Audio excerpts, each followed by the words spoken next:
Hi! Hanuman సంచలనం ఇంకా ఆగట్లేదండి. దాదాపు 100 కోట్ల షేర్ అయితే దాటిన తర్వాత కూడా ఇంకా రన్ అయితే కొనసాగిస్తుంది.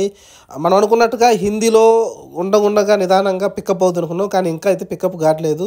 ఇంకా అక్కడ 1 కోటి షేర్ అయితే డైలీ మినిమమ్ అయితే వస్తుంది. ఇంకా ఆంధ్ర విషయానికి వస్తే, ఆంధ్ర తెలంగాణ విషయానికి వస్తే 2 రాష్ట్రాలు అయితే దంచి కొడుతుందండి. ఎందుకంటే ఇంతకుముందు ఏ సినిమాలకి సాధ్యం కాలేదు. ఒక్క రాజమౌళి తీసిన 'ట్రిపుల్ ఆర్'కి, అలానే 'బాహుబలి 2'కే సాధ్యమైంది. ఏదైతే 10వ రోజు, 11వ రోజు కలెక్షన్లు వచ్చాయో, 10వ రోజు ఆదివారం రోజు వచ్చిన కలెక్షన్లు 8 కోట్ల షేర్ వచ్చిందండి. ఒక చిన్న సినిమాకి ఒక పెద్ద హీరోలు మహేష్ లాంటి వాళ్ళు, అల్లు అర్జున్ లాంటి వాళ్ళు, చిరంజీవి లాంటి వాళ్ళు, పెద్ద పెద్ద హీరోలకు కూడా సాధ్యం కాలేదండి 10వ రోజున 8 కోట్ల షేర్ పెట్టడం అంటే దీన్ని బట్టి అర్థం చేసుకోవచ్చు జనాలు ఎంత ఈగర్గా వెయిట్ చేస్తున్నారు. ఎందుకంటే స్టార్టింగ్లో థియేటర్లు ఇవ్వలేదు. సంక్రాంతి సీజన్ మొత్తం కూడా గుంటూరు కారానికి, అలానే పక్కన వచ్చిన నా సామ్రాజ్యానికి, అలానే సైంధవ్కి థియేటర్లు ఎక్కువ వచ్చాయి. కానీ దీనికైతే థియేటర్లు చాలా తక్కువ కేటాయించారు. అందుమూలంగా అయితే చాలామంది వెయిట్ చేశారు. ఎప్పుడు టికెట్లు ఓపెన్ చేసినా డైలీ 3-4 రోజులకైతే ముందే బుకింగ్లు అయితే కంప్లీట్ అవ్వడం చూసాం మనమైతే. కానీ ఎప్పుడైతే ఒక 1 వీక్, ఒక 5 డేస్ దాటిన తర్వాత, లేకుంటే పండగ అయిపోయిన తర్వాత నుంచి అయితే థియేటర్లో నిదానంగా ఇవ్వడం చూసాం. అలానే సైంధవ్ కూడా ఆడకపోవడంతో సైంధవ్ కొన్ని థియేటర్లు ఇవ్వడం చూసాం. అలానే కొంచెం నా సంవత్సరం నుంచి కూడా థియేటర్ రావడం చూసాం. థియేటర్లు పెరిగే కొద్దీ కలెక్షన్లు పెరుగుకుంటూ వచ్చినాయి. ఇంకా గుంటూరు కల్లాంటి పెద్ద సూపర్ స్టార్ మహేష్ వాడి సినిమా ఉన్న తర్వాత కూడా అతనికి దాదాపు 1 కోటి రూపాయలు 1 కోటి రూపాయలు 10వ రోజున ఇన్కమ్ రావడానికి కష్టపడుతుంటే ఆవలీలగా 8 కోట్ల షేర్ పెట్టిందండి 10వ రోజు అయితే, ఆదివారం పూట. ఎక్స్ట్రాడినరీ అండి. ఇక్కడ మైండ్ బ్లోయింగ్.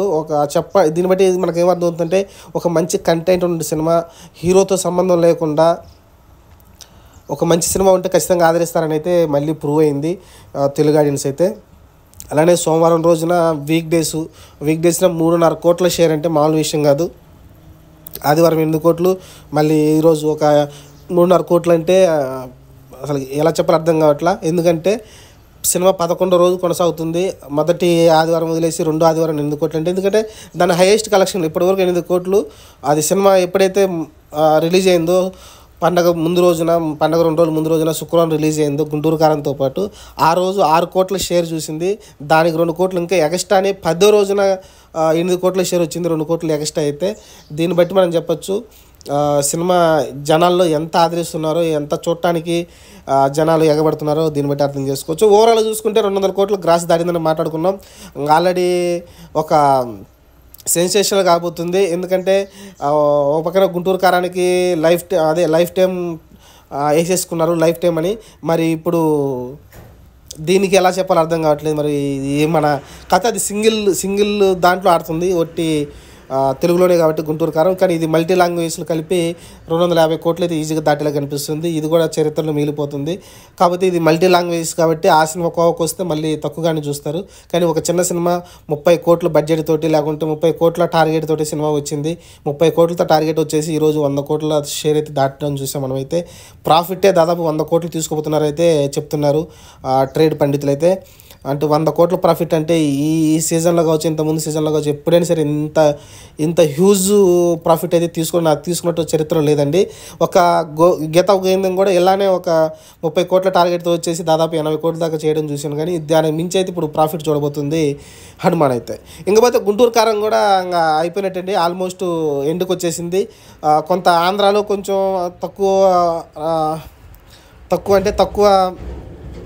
లాస్ ఉన్నప్పటికీ తెలంగాణ మటుకు కొంచెం ఎక్కువగానే లాస్ కనిపిస్తుంది. ఓవరాల్ చూసుకుంటే 10 కోట్ల లాస్ అయితే కనబడుతుంది. అంటే వరల్డ్ వైడ్ 10 కోట్లు అంటే చిన్న అమౌంటే. ఎందుకంటే చాలా దానికి వచ్చిన టాక్కి, దానికి వచ్చిన రివ్యూలకి, లేకుంటే దానికి వచ్చిన అంత బ్యాడ్ టాక్లకి సినిమా ఆ రేంజ్ దాకా వచ్చిందంటే ఖచ్చితంగా మహేష్ బాబుని చూడటానికి అయితే థియేటర్కి వచ్చారు ప్రేక్షకులు అయితే. దాంట్లో సక్సెస్ మహేష్ బాబు అయిండు అనుకోవచ్చు. అదే కొంచెం సినిమా కొంచెం ఇంట్రెస్ట్గా ఉండి యావరేజ్గా ఉన్నా సరే సినిమాని అయితే ఇంకా బెటర్గా ఆడి ఉండేది సినిమా అయితే. ఇది ఓవరాల్గా ఇది కూడా ఒక చరిత్రే. ఎందుకంటే ఒక ఇంత బ్యాడ్ టాక్ వచ్చి దాదాపు 220 కోట్లు 230 కోట్ల గ్రాస్ పెట్టిందంటే అది మహేష్ బాబు స్టామినా అర్థం చేస్తుంది. చూద్దాం మరి. ఇంకా నెక్స్ట్ రాజమౌళితో సినిమా కాబట్టి దానికోసం వెయిట్ చేయడం తప్ప ఇంకేం మహేష్ బాబు ఫ్రెండ్స్ ఏం చేయలేరు. ప్రస్తుతానికి ఇది హనుమాన్ అయితే సంచలనాలు కొనసాగిస్తుంది. ఇంకా వీడియో నచ్చితే ఛానల్ సబ్స్క్రైబ్ చేయండి, లైక్ చేయండి, షేర్ చేయండి. Thank you.